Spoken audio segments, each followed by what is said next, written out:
aqui é a professora Ana Paula do canal Desvendando Ideias. Sejam todos muito bem-vindos. Esse mês de junho nós vamos falar sobre o tema de segregação socioespacial. E esse tema é muito comum nas provas de geografia, história, sociologia, nas provas das ciências humanas, filosofia. E quem vai fazer a prova do Enseja, que vai ser em agosto, que já está um pouco perto, mas ainda dá um tempinho para se preparar, é muito interessante. Geralmente esse tema vem com o nome de segregação urbana, problemas urbanos, favelização, que a gente já vai comentar também, outros termos ligados a esse tema, mas é muito importante que você fique atento, anote os conceitos, saiba interpretar charges. E também você que vai se preparar para a prova do Enem, vestibular da UERJ, de outras universidades, é um tema muito famoso. Nós havíamos prometido que esse tema ele seria o tema do mês de maio, mas nós tivemos uns probleminhas técnicos de professores, correções de provas, aulas que a gente tem que preparar, e nós não pudemos, infelizmente, gravar essa aula. Mas essa aula bem enxutazinha, ela vai te ajudar, vai servir e finalmente ela chegou. Então, pega um caderno, pegue uma caneta, anote mesmo e me siga, compartilhe, comente, mande suas dúvidas e o mais importante, me assista até o final. Vamos lá! Vejam como esse tema é bem simples. Eu vou trabalhar com vocês segregação socioespacial, que também é associada à ideia de segregação urbana, e autossegregação e gentrificação. Eu tinha falado no início que iria falar de favelização, tá? Mas a favelização é aquele processo de formação das comunidades mais carentes, das comunidades desprovidas de infraestrutura, desprovidas de cidadania, tá? Mas, basicamente, esses conceitos que nós vamos trabalhar também caem e eles são muito úteis também para você desenvolver algum tema, algum tema ligado à redação dos vestibulares. Geralmente eles cobram não necessariamente o tema de segregação socioespacial, mas você pensar a desigualdade social.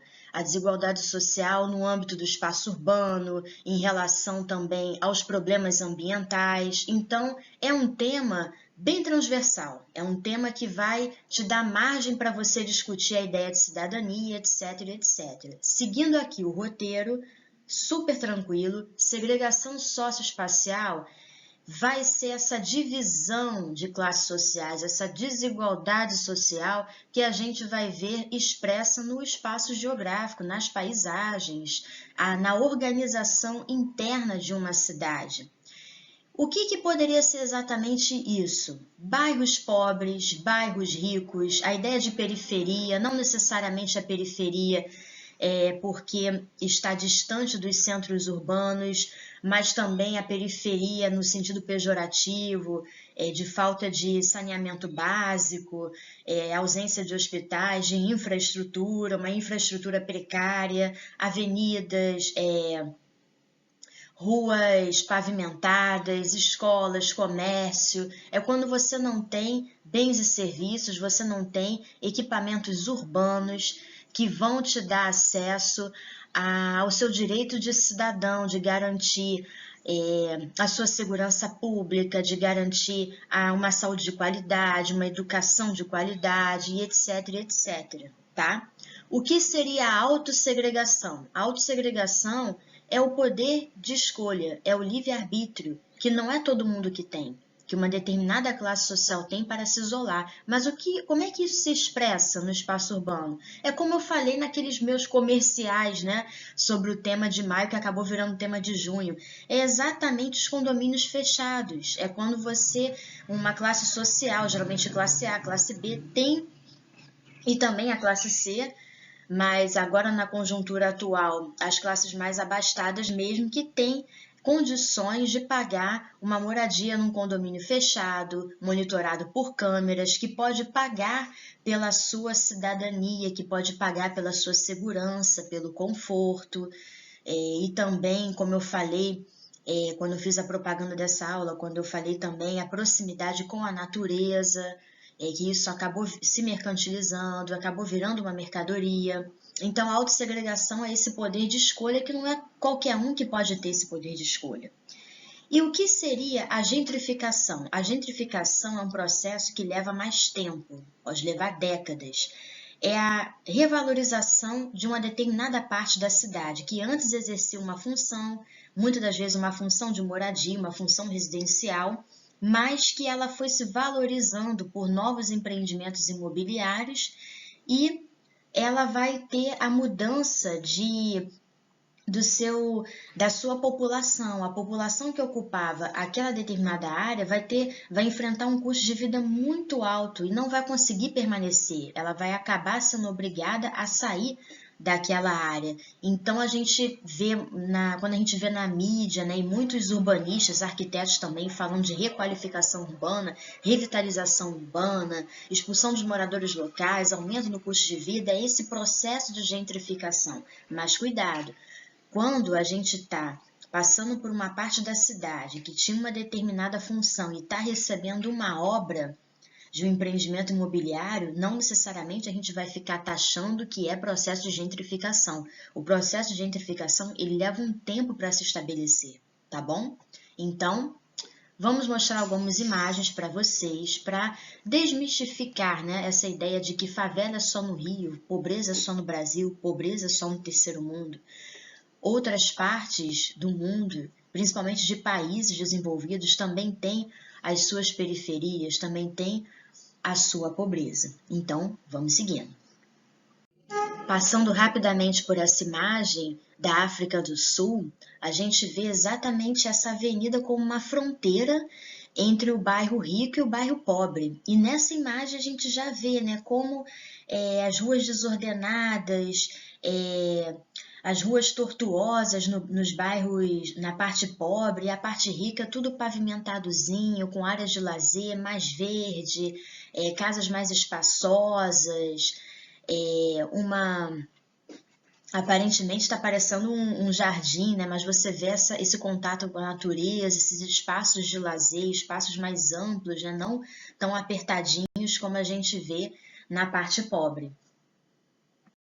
Essa imagem muito famosa é a capa de um livro da professora Hermínia Maricato, que é de uma comunidade de São Paulo chamada Paraisópolis, e é muito emblemática porque ela mostra o quanto, ao mesmo tempo que as pessoas tentam se distanciar, né, comprando um estilo de vida, mas ao mesmo tempo elas estão muito próximas, né? Essa desigualdade ela é muito próxima.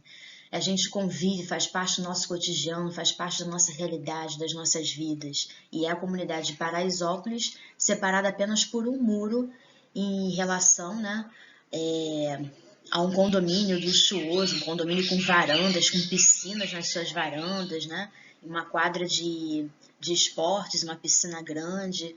Então a gente vê bem esse contraste aí. É muito famoso como essa imagem já caiu em provas.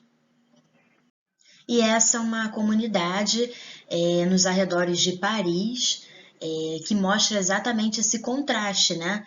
Da parte rica, da parte da classe média, com a parte mais pobre. E a gente sempre nos noticiários ouvindo falar de Paris, Cidade Luz, Torre Eiffel, o Museu do Louvre, mas também a gente tem que ter esse olhar também para a periferia, esse olhar para os marginalizados. E é claro que essa favela, ela tem outras formas, né, dentro da cidade de Paris. Na Europa, geralmente, as comunidades, elas são muito organizadas em conjuntos habitacionais também, como em Portugal, na própria Inglaterra também.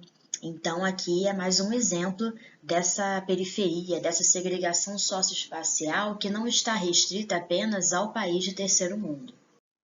Se a autossegregação é o meu poder de escolha, dependendo do meu poder aquisitivo, de escolher onde eu vou morar, e se a segregação urbana, a segregação socioespacial, ela compõe a organização interna de qualquer cidade, a gentrificação, como é que ela poderia ser vista?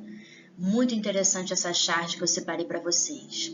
Ela diz o seguinte: numa encosta, né, de uma comunidade, uma mãe fala assim para a filha: olha, filha, naquela casinha lá embaixo, a mamãe morava quando era criança, com a vovó e o vovô.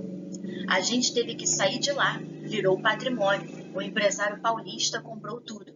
Aí aqui a gente tem uma placa de uma comunidade apontando para essa encosta e do centro histórico, essas casinhas bem históricas. Aí aqui a gente tem também uma igrejinha que mostra exatamente o quê? Que essa parte histórica aqui, ela passou por um processo de gentrificação.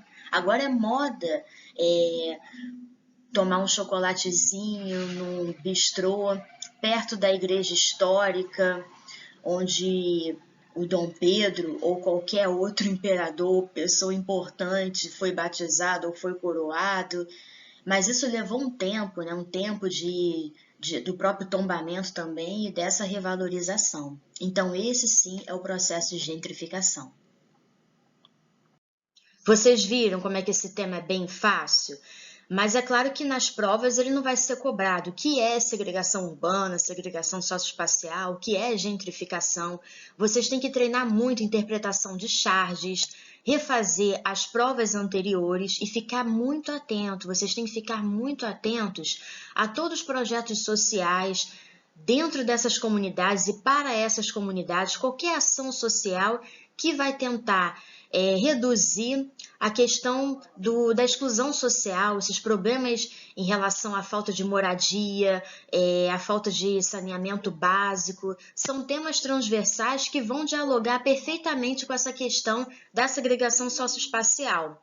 E também fiquem muito atentos ao tema de problemas ambientais, esses deslizamentos, as enchentes, o desmatamento mesmo dessas encostas, para construção ilegal, não só das classes também pobres, mas também das classes ricas, com certeza. Então, fiquem atentos a esses temas, leiam muitas dessas reportagens para vocês conseguirem fazer relações e, quem sabe, até construir uma boa redação sobre esse tema, tá bom? E é isso. Muito obrigada e até a próxima. A gente vai preparar uma aula para vocês ainda nesse mês de junho, tá bom? Com algum tema ligado à prova do Enseja. Muito obrigada e tchau, tchau!